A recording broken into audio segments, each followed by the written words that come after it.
Le Sénégal est un pays de dialogue. Le médiateur de la République ne comprend pas pourquoi l'État du Sénégal ne réagit que lorsqu'on fait des grèves de la faim. Alors je pense qu'il faut qu'on opère une trêve. Cette trêve-là, elle doit être sociale. Elle ne peut pas être imposée.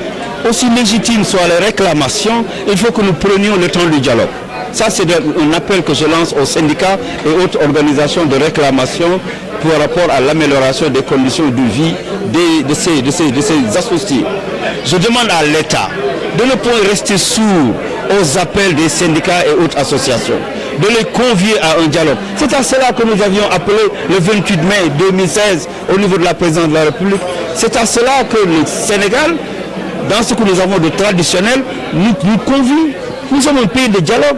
Je me demande pourquoi l'État ne réagit que quand les gens font une grève de la faim, que quand on casse des bus, que quand on casse des feux rouges, que quand on fait des grèves de la faim, que quand les grenades lacrymogènes crépitent. Nous devons pouvoir aller à la rencontre des citoyens, nous asseoir avec eux, vérifier régulièrement les cahiers de doléances et les préavis qui sont déposés, voir ce qui est soluble et le résoudre, ce qui ne l'est pas, s'entendre sur un échéancier et le régler.